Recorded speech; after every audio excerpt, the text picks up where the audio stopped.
नमस्कार दोस्तों, मैं जावित्री प्रजापति आप सबका अपने यूट्यूब चैनल जावित्री भजन गीत में स्वागत करती हूँ। आज मैं आप सबके लिए बहुत ही सुंदर भोले बाबा जी का भजन गीत है। अगर आप सबको मेरा वीडियो अच्छा लगे तो मेरे वीडियो को लाइक शेयर और सब्सक्राइब करना ना भूलें। हमर मंगना पूर करहो शंकर भोले बाबा। हमर मंगनवा पूर करहो शंकर भोले बाबा। हमर मंगनवा जो पूर कई देवा। हमर मंगनवा जो पूर कई देवा। भंगिया से भरी देवया हरया हो शंकर भोले बाबा। भंगिया से भरी देवया हरिया हो शंकर भोले बाबा। हमर मंगनवा पूर करहो शंकर भोले बाबा। मंगनवा जो पूर कई देवा। हमर मंगनवा जो पूर कई देवा।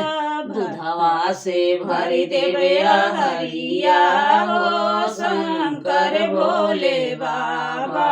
दूधवा से भरी देवया हरिया हो शंकर भोले बाबा।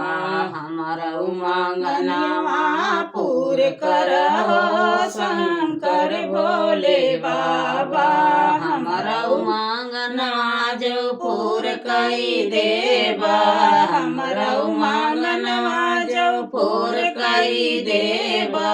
बेलपत्र से भरी देवया हरिया हो शंकर भोले बाबा।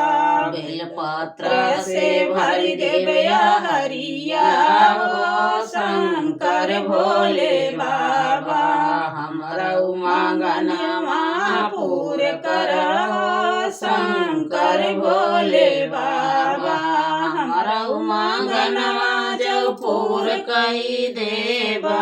हमर मंगनवा जो पूर कई देवा। भरी देव जलवा से भरी देवया हरिया हो शंकर भोले बाबा।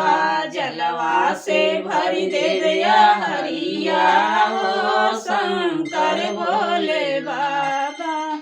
हमर मंगनवा जो पूर कई देवा।